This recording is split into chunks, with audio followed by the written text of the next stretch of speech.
Vamos pedir a Deus, a Jesus, para a nossa harmonização, para o nosso começo da nossa reunião, uma leitura do livro Vinha de Luz, Francisco Cândido Xavier, pelo Espírito Emmanuel, é o 7.3, falatórios. Mas evita os falatórios profanos, porque produzirão maior impiedade. Paulo, está escrito em Timóteo, capítulo 2, versículo 16.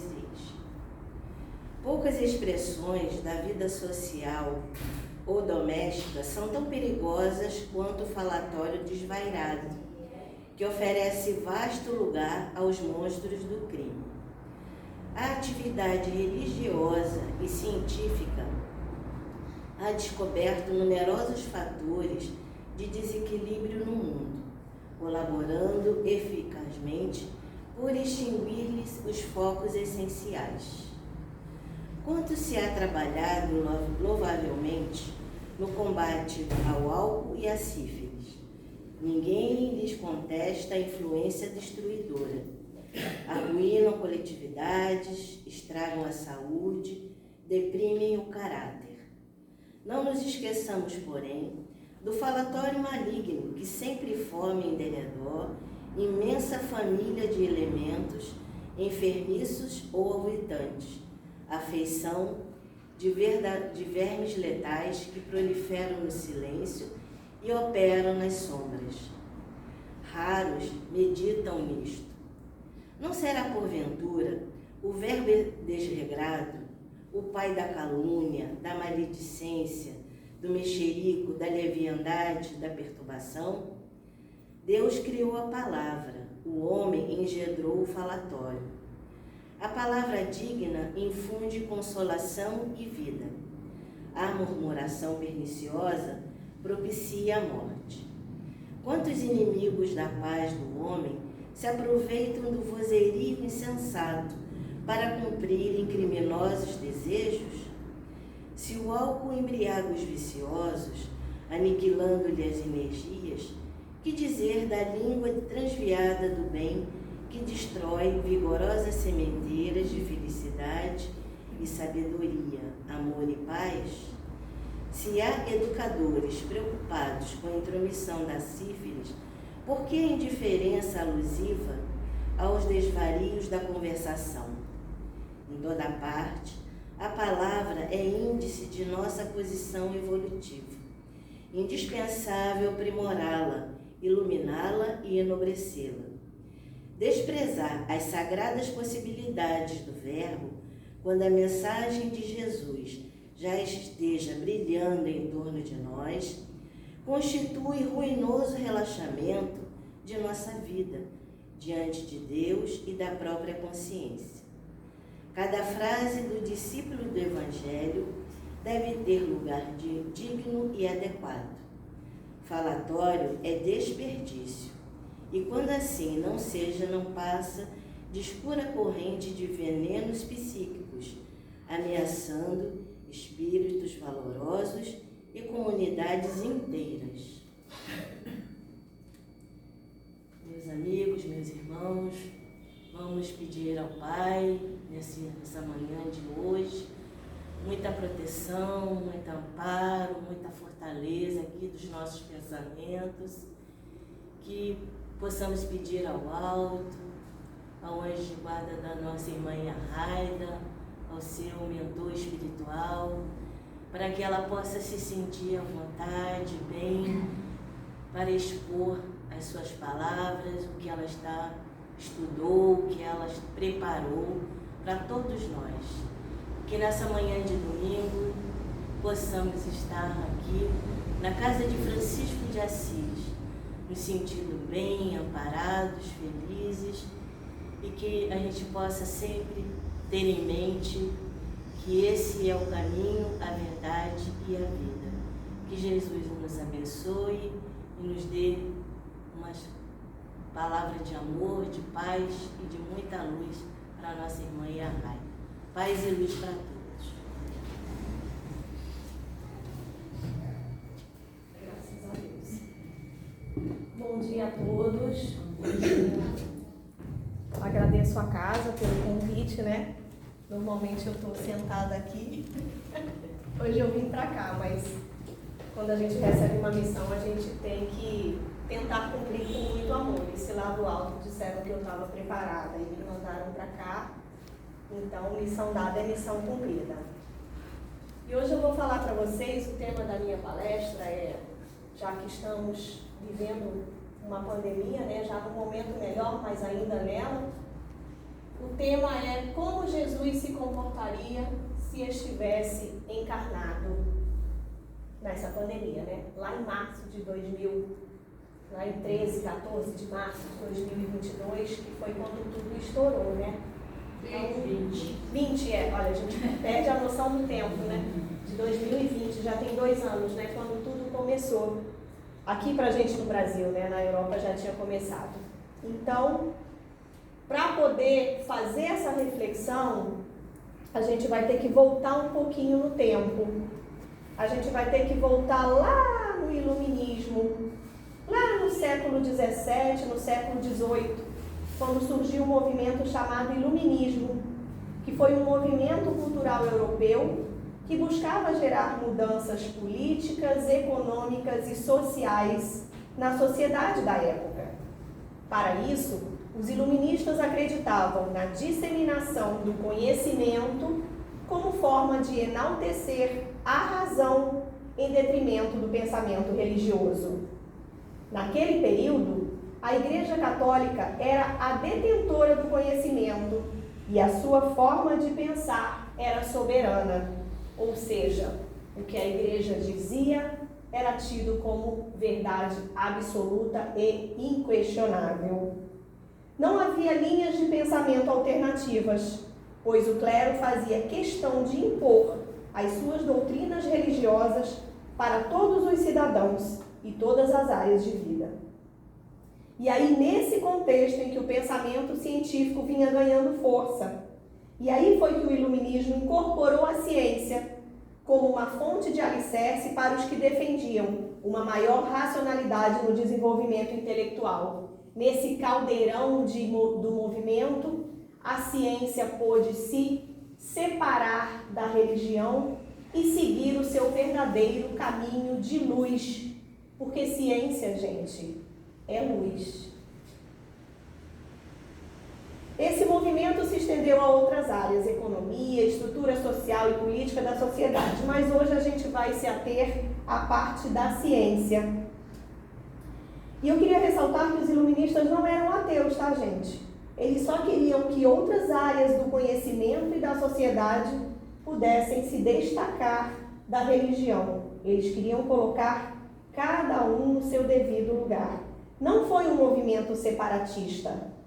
Ele foi um movimento que tentou apenas dar independência para que essas outras áreas pudessem avançar sem a influência da religião. Durante o iluminismo, a ciência foi dominada pela sociedade acadêmica e científica, né? Que transformaram as universidades em centros de pesquisa e de desenvolvimento científico. É nas universidades que se fazem as maiores pesquisas. Normalmente é das universidades que saem as grandes ideias, que às vezes vão para a indústria farmacêutica porque eles têm mais dinheiro para investir em pesquisa, gente. Vocês vão ver aqui que fazer pesquisa é muito caro. Então, às vezes, as universidades não têm dinheiro para bancar essas pesquisas. Então, aqueles pesquisadores vão lá para a indústria farmacêutica, que tem seus milhões de defeitos, mas tem o dinheiro para investir. Porque é muito caro fazer uma pesquisa séria. É muito caro mesmo. Outro desenvolvimento importante da época do iluminismo foi a popularização da ciência entre uma população cada vez mais alfabetizada, né? Foi na época do iluminismo que surgiu a enciclopédia, porque os pesquisadores viram a necessidade de compilar todo aquele conhecimento para que todos nós tivéssemos acesso a ele. De que adianta fazer ciência e não deixar que a população saiba disso, faça parte disso, se beneficie disso? Então surgiram as enciclopédias, compilando todo aquele conhecimento. E hoje a gente tem o nosso Dr. Google, né, que a gente vai ver aqui, que também o seu lado bom, mas tem também o seu lado sombrio. Então tudo começou lá no iluminismo, com a separação da ciência da religião, com a enciclopédia para popularizar e trazer todo esse conhecimento para a gente. E desde então, gente, a ciência vem avançando muito. Olha, naquela época que tudo começou, vocês sabem como é que era o microscópio?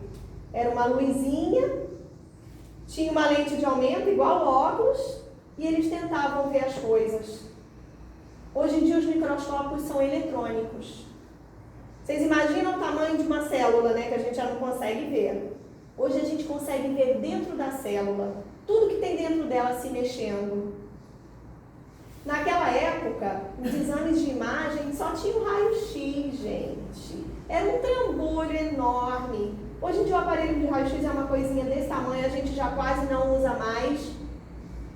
Você leva para qualquer lugar, se alguém se fraturar aqui e precisar ter um raio-x, o cara traz aqui um negocinho desse tamanho. Mas hoje já nem se usa, hoje a gente tem as ressonâncias em 3D, que reconstrói a imagem completa. A gente vê os neurônios do nosso cérebro fazendo as conexões. Eles colocam eletrodos e colocam a gente dentro do aparelho. Esse ainda é muito grande e chato, né? Faz um barulho, té, té, té, té, té. Mas eles conseguem ver, eles contam histórias amorosas e conseguem ver quais são as áreas do seu cérebro que são ativadas. Eles contam histórias tristes e conseguem ver quais são as áreas do seu cérebro que são ativadas. Então, olha como a gente avançou na ciência depois que a gente se separou da religião. Bom, continuando, falei do iluminismo e agora eu vou falar. Sou da moda antiga, tá, gente? Ainda no papelzinho. Eu vou evoluir e vou ser igual o Renato aqui com o nosso PowerPoint. Então, depois de falar do iluminismo, agora a gente vai falar um pouquinho da ciência, né? Lembra que eu falei que os pesquisadores padronizaram as pesquisas, como elas devem ser feitas, tem regras éticas e morais a serem respeitadas, tem as formas como as pesquisas devem ser conduzidas. Tudo isso vindo à tona, né, com a evolução da ciência. E hoje em dia, a gente tem vários tipos de estudos para provar as várias teorias que os cientistas veem. Como é que tudo começa, né? Ele começa a observar na prática que um determinado fenômeno acontece. E ele é pesquisador, né? Ele precisa ser cético, ele precisa ser questionador. O cientista nada mais é do que um grande questionador. Ele tem que estar sempre se questionando. Será que isso acontece por causa daquilo? Será que aquilo influencia nisso? Ele tem que estar o tempo inteiro fazendo isso. Então ele observa lá que uma coisa acontece e aí ele vai lá para o laboratório ver se aquilo acontece de verdade. Eu vou falar, gente, eu sou fisioterapeuta, então eu vou falar um pouquinho mais voltado para a área de saúde, que é o que eu domino. Então ele vai lá e observa que os pacientes daquele hospital, todo dia quando faz sol, eles ficam melhores. Ele vai lá olhar o que acontece no organismo dele, lá no microscópio, se realmente aquilo, será que isso acontece mesmo? Então ele tem que pegar um determinado número de pessoas e observar. Observa durante um tempo. A ciência precisa de tempo. A ciência não acontece do dia para a noite. Até porque nós estamos em constante evolução e em constante influência do nosso meio social e do nosso meio ambiental. Então eles têm que estar observando o tempo todo. Isso tudo tem que fazer parte do estudo. Então ele observa que todo dia quando faz sol, os pacientes melhoram. E aí ele vai lá, tira o sangue do cara, bota lá no microscópio e ele observa. Gente, é verdade. Isso acontece mesmo. E aí ele descobre lá por que isso acontece no microscópio. Isso acontece por isso, isso e isso. E aí ele tem que pegar isso e aumentar o número de pessoas. Ele tem que ter um número muito grande de gente, porque nós temos milhões de pessoas no mundo, nós temos milhões de influências ambientais, nós temos milhões de influências familiares. Então aquele estudo precisa ser muito grande para que ele possa observar isso.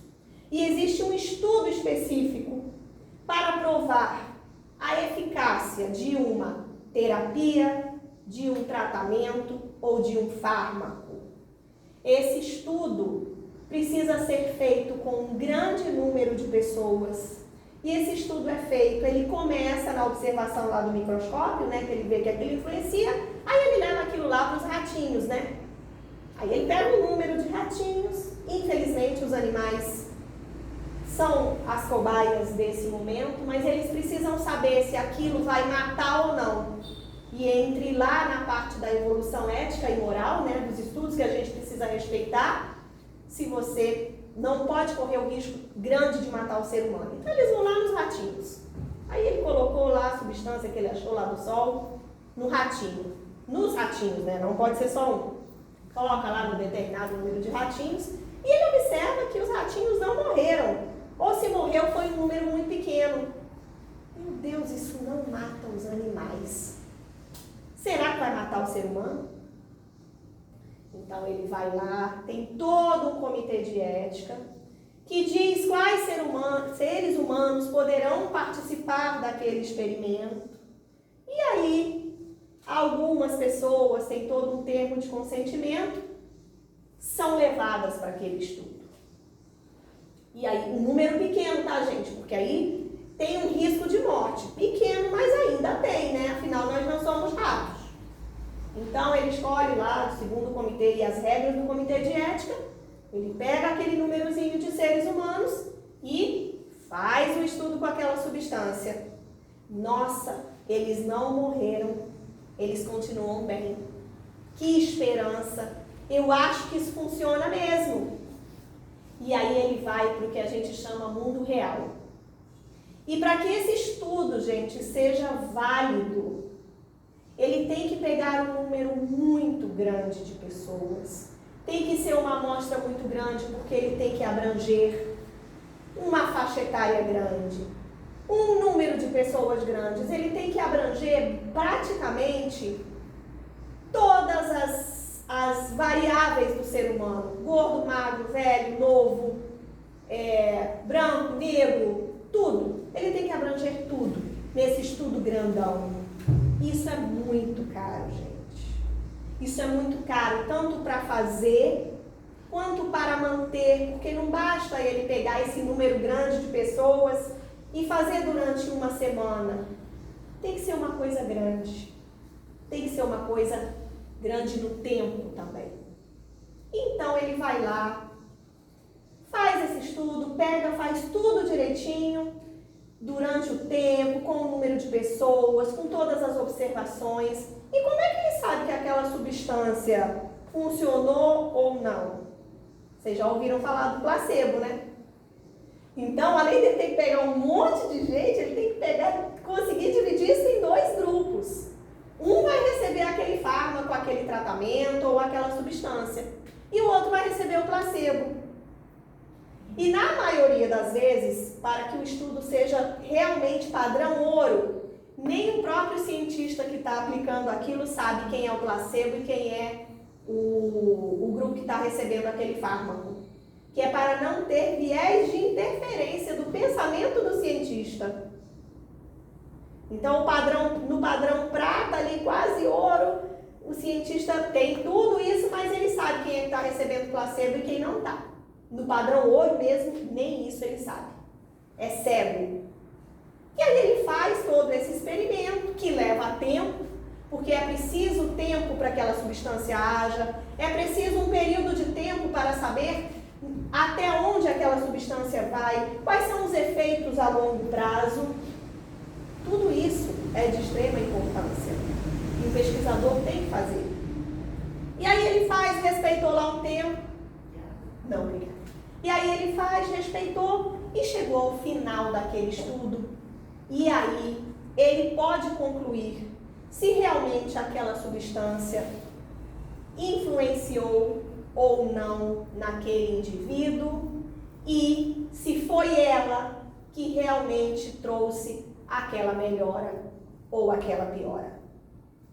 Esse é o estudo padrão ouro para demonstrar a eficácia e a segurança de qualquer fármaco, de qualquer tratamento, de qualquer intervenção que seja feita na gente. Quais são as desvantagens desses estudos? Isso aqui é curiosidade, tá, gente? Esses estudos se chamam estudos clínicos randomizados controlados. É o nome do estudo. Às vezes eles são muito caros, eles podem não ser generalizáveis. Pode ser que eles não consigam aplicar numa população inteira, que eles não consigam aplicar no idoso, ou que eles não consigam aplicar nas crianças.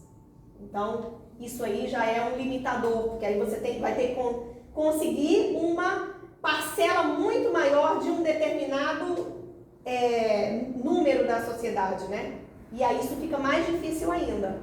Quanto mais general, mais fácil de conseguir o número de pessoas que você precisa. Eles correm o risco de serem eticamente inaceitáveis. Aquilo que eu falei, né? Matou o ratinho, pegou um pouquinho, um número pequeno de seres humanos.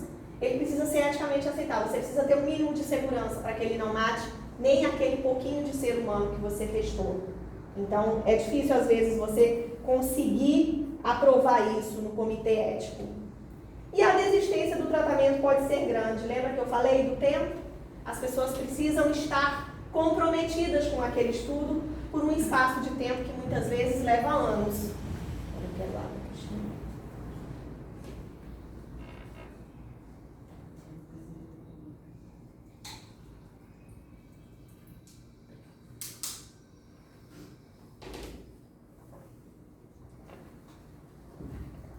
Então, gente, isso aí é só uma parcelinha do que é ciência para vocês verem como é sério. Como fazer ciência não é fácil. Como fazer ciência é uma coisa que demanda muito conhecimento e muito valor moral.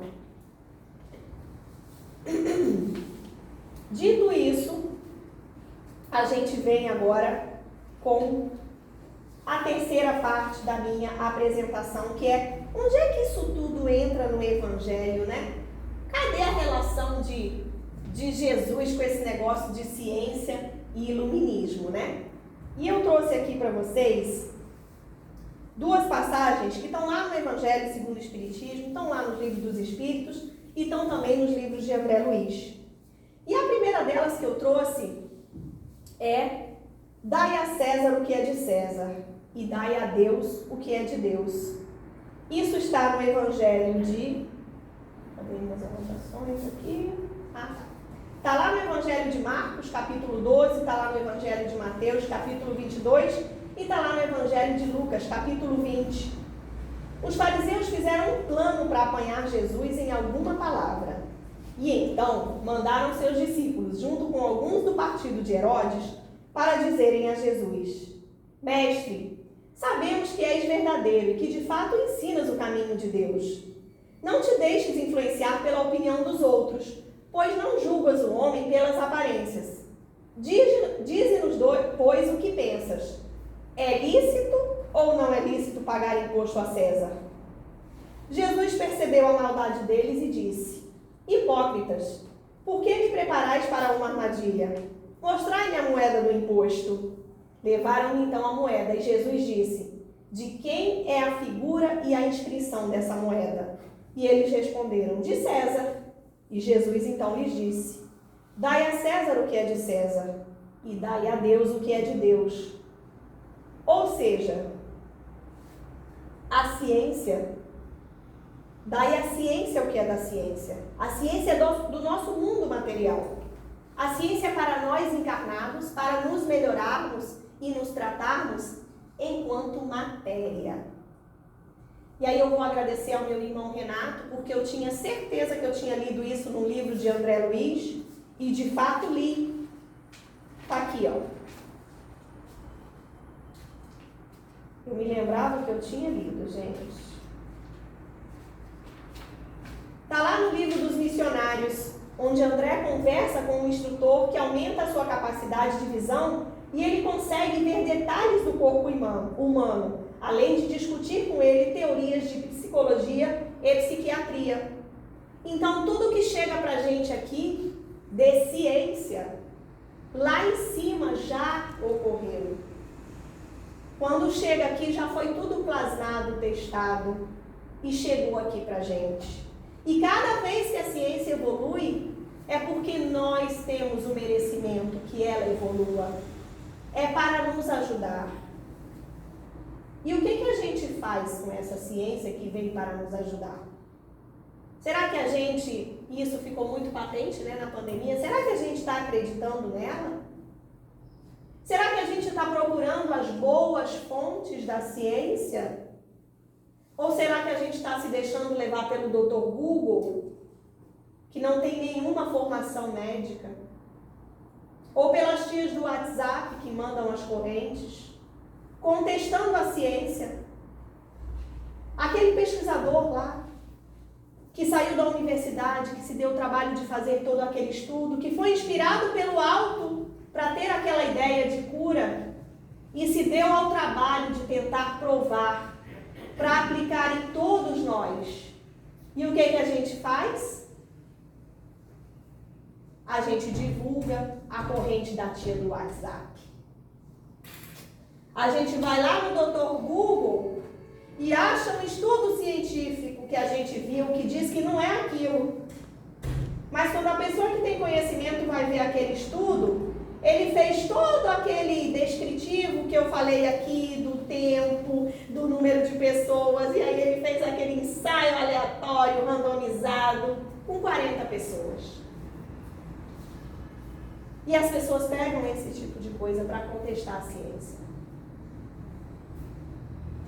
Vocês acham que isso é certo? Existem milhões de ferramentas para que a gente pegue o que o Dr. Google nos fala e cheque a veracidade. Porque as redes sociais têm um poder absurdo de reverberar as coisas. É um clique no WhatsApp, copia e cola, encaminha do jeitinho que você recebeu. Cadê a nossa ética e a nossa moral de reconhecer que a gente não tem conhecimento para julgar aquilo, mas a gente tem ferramenta para saber se é verdade ou não? Por que em vez de usar essa ferramenta a gente passa adiante? A gente tem comportamentos dos quais estão fora do que a ciência nos mostrou. Isso tudo ficou muito claro nessa pandemia, gente. É uma coisa que já acontece há muito tempo. Que nós que somos profissionais da área de saúde, que quem é pesquisador observa. Mas era uma fratura que ela não estava exposta, ela estava escondida. E a pandemia expôs essa fratura. E a gente deveria crescer com isso. Porque as grandes catástrofes servem para nos fazer crescer. Foi graças à Primeira Guerra Mundial e à Segunda também, que as próteses, voltando aqui à minha área, né? Que as próteses evoluíram. Hoje, se uma pessoa estiver de calça em pé protetizada, você nem percebe. Na época da Primeira Guerra, a pessoa andava assim, porque era um pau que nem se articulava. Olha como a ciência avança. Olha aí as grandes catástrofes nos trazendo isso. E a pandemia nos trouxe esse avanço em relação às vacinas. Há uma tecnologia nova de vacinas, muito promissora, que já estava sendo pesquisada há mais de 20 anos. Mas ela precisava do fator tempo para poder ser aprimorada, porque lá no laboratório ela não consegue. E as pessoas se recusam a tomar essa vacina, porque ela vai pôr um chip de DNA. Porque ela vai transformar a gente em jacaré. Como é que as pessoas têm coragem de fazer isso com a ciência, gente?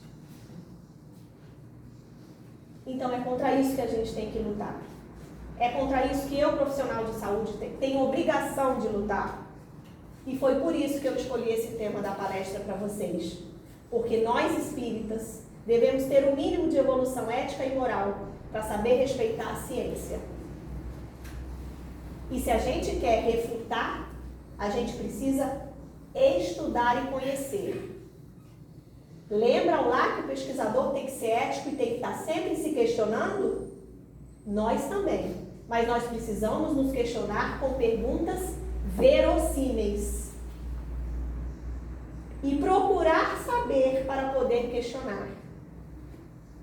O preconceito é fruto da ignorância. E quando eu digo ignorância, é da falta de conhecimento. Então nós precisamos buscar o conhecimento. Está lá no Evangelho. Está lá no capítulo... Cadê?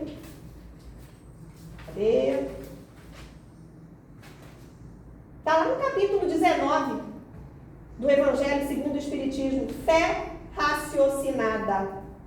Devemos ter fé sem precisar abandonar a razão.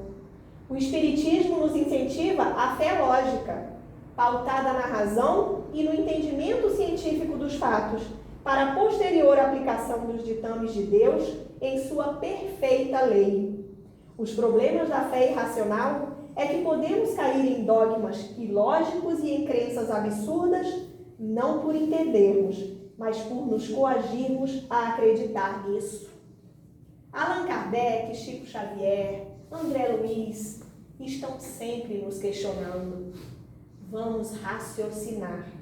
A fé deve ser raciocinada. Então, meus irmãos, deixa eu ver se eu tenho mais alguma coisa para falar aqui.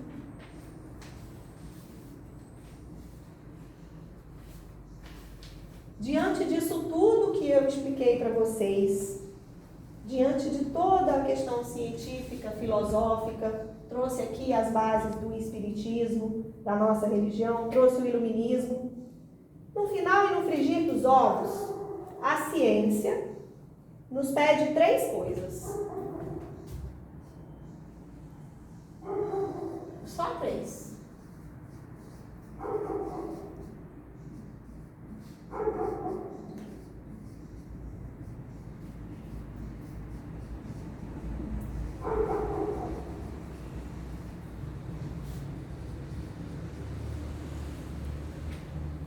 Já nos pediu muito mais coisa, tá, gente? Lá, quando tudo surgiu, que não se sabia de nada, tinha milhões de outras coisas, né?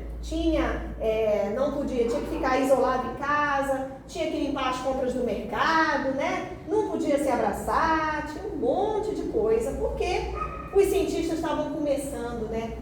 Eles sabiam que tinham, eles já conheciam o vírus de outras doenças que ele causava. Eles conheciam esse vírus, só que ele ainda não era o SARS-CoV-2, ele era o SARS-CoV que causava outras doenças. E aí o SARS-CoV-2 veio e causou a Covid. Foi por isso que a vacina surgiu tão rápido. Eles já tinham vacina para outros SARS-CoV. Ninguém inventou a vacina. Eles não tinham a vacina específica para o SARS-CoV-2, mas eles já tinham a vacina para esse tipo de vírus. Se fosse uma doença nova, que ninguém conhecia o vírus, se não tivesse nada, aí, gente, eu acho que a gente estaria até hoje preso dentro de casa. Porque se nós podemos estar aqui hoje, é graças às vacinas. Então, lá naquele início, quando veio tudo, né, pelo amor de Deus, foi uma situação muito catastrófica, né? Os necrotérios não davam conta de tanta gente que falecia e tinham que levar carros frigoríficos para os hospitais. Os nossos idosos, muitos se foram. As nossas crianças estão até hoje desprotegidas porque ainda não tem vacina para elas, as menores de 5 anos. Então, olha como a gente evoluiu e chegou aqui, ó. Máscara, vacina, higiene das mãos. A máscara a gente sempre conheceu, principalmente eu que sou da área de saúde. Existem outras doenças, milhões de doenças super contagiosas. Mas a gente precisa tratar daquele paciente. E quem é que nos protege? É ela, gente. Paciente com meningite. A gente lá no CTI aspirando.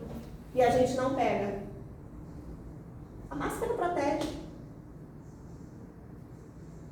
E ainda tem gente hoje que questiona, por causa de um estudo lá na Alemanha, feito com esse número de pessoas dizendo que a máscara faz mal porque a gente está respirando gás carbônico. Quantas pessoas vocês conhecem que morreram de Covid? Quantas pessoas vocês conhecem que morreram porque respiraram gás carbônico? Olha o questionamento da ciência. Quando a gente vai fazer exame, teste radiológico, né, eles botam um negócio no nosso nariz, botam tudo na nossa boca e a gente corre até morrer naquela esteira. Alguém morre? Basta se questionar, gente. Basta a fé raciocinada, a fé lógica aplicada à ciência. Não precisa ir muito longe. Não precisa ir aqui lá naquele estudo que a Rosa conhece porque é pesquisadora, que o Ricardo conhece porque é pesquisador, que talvez outro aqui conheça porque é pesquisador. Basta você raciocinar um pouquinho, que você já vai conseguir entender muita coisa. Então, a máscara. A vacina, já falei, né? Que a gente pode virar jacaré, que vão ter um chip de DNA que vai mudar o nosso DNA. Gente, depois de 3 dias que a gente tomou a vacina, o nosso organismo já eliminou aquilo. E a gente fica só lá com a memória, não fica nada na gente. A gente toma vacina há milhões de anos, o Brasil é o país mais elogiado pela nossa carteira de vacinação. A gente erradicou doenças graças às vacinas. A vacina da polio, que erradicou a polio, é de um brasileiro, lá da Fiocruz, não me recordo agora o nome dele. Seib Mel, acho que é o sobrenome dele. Não, a da poliomielite, a da paralisia infantil. Sarampo também é. Então, assim, a nossa ciência é padrão ouro. Imagina se houvesse investimento, né? Quem nós não seríamos? Nós somos respeitadíssimos no mundo inteiro pela ciência que produzimos. Foi graças a essa vacina da poliomielite, talvez as pessoas mais velhas, Maria Helena e Vera, possam ter tido amigos que tiveram polio, né? A minha filha provavelmente não conhece ninguém. Foi erradicada graças à vacina. Nessa onda agora, nessa 5ª onda de Covid, que os hospitais estão de novo enchendo, que tem muita gente com Covid, foi feito um levantamento pela Fiocruz das pessoas que estão internadas e 85% delas só tomaram a primeira dose ou não tomaram.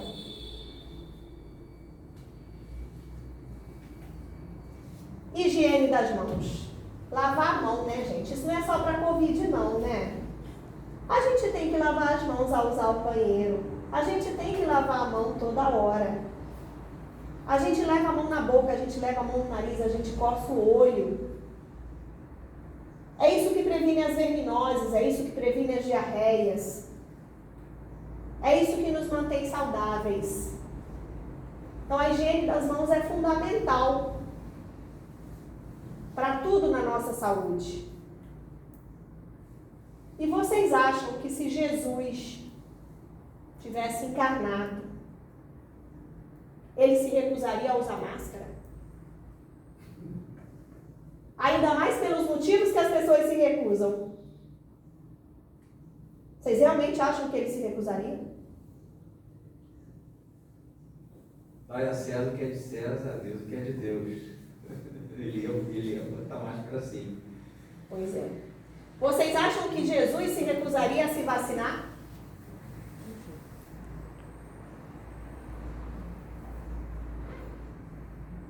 Vocês acham que Jesus se recusaria a lavar a mão quando chegasse em algum lugar?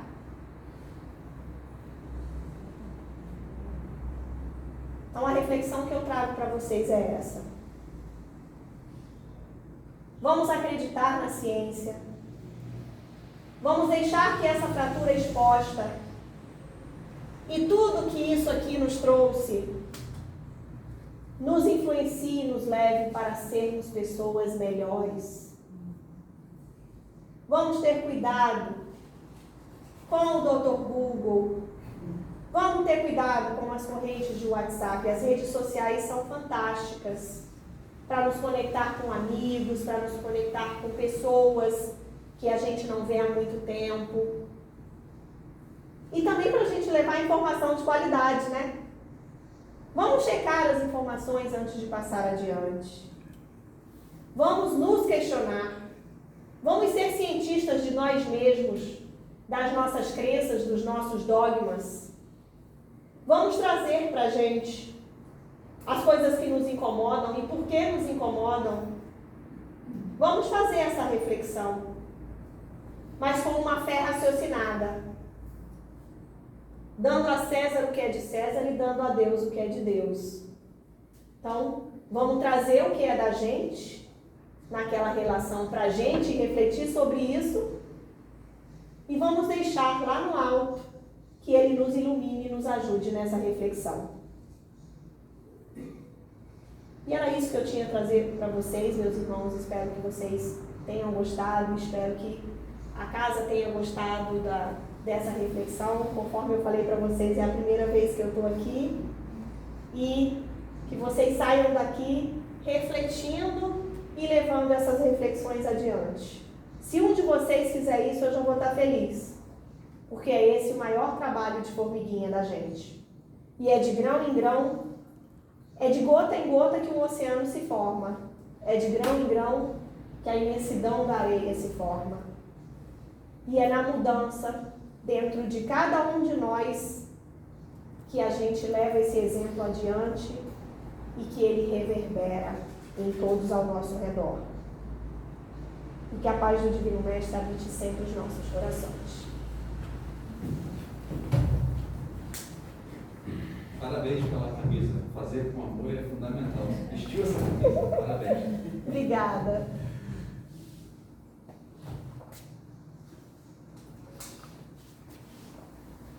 Meus irmãos,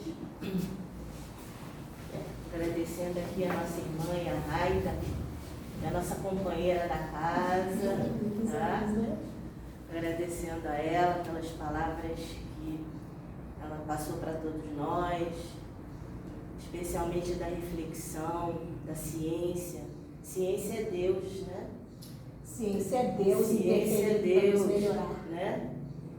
E como a gente aprendeu com essa pandemia, e temos que aprender com mais outras coisas que virão, não sei, porque, como você falou, será que Jesus não usaria máscara? Usaria máscara, a vacina, e continuaria tudo como nós, né, fazemos, não acreditando, que até hoje nós temos muita dificuldade de acreditar nas mensagens que ele passa. Sim. E por isso que nós estamos aqui. Mas, graças a Deus, estamos numa casa espírita, conseguimos chegar até aqui e só temos que agradecer. Agradecer muito pelo amor, pela misericórdia, e que possamos voltar em outras ocasiões, nos próximos dias, e continuarmos a estudar, né? Estudar um pouquinho, tentar aprender, com muita dificuldade, porque a gente sempre vai ter até a gente entender. Isso demora um pouco, né? Mas Ele sabe e Ele espera tudo isso de nós. Então, Pai, muito obrigada. Que a paz de Cristo possa sempre estar conosco, nos dando energia, forças, luz. E que a casa de Francisco de Assis, esse farol que nos ilumina, possa estar aqui nos alentando, nos consolando. Obrigada por tudo. Obrigada mesmo, Pai. E que nesse momento agora, a nossa irmã Regina vai fazer a nossa prece aqui, e que Jesus a abençoe e a proteja. Depois também tem os copinhos da água fluidificada, quem quiser, fique à vontade, pode pegar, tá bom? Muita paz e muita luz para todos nós.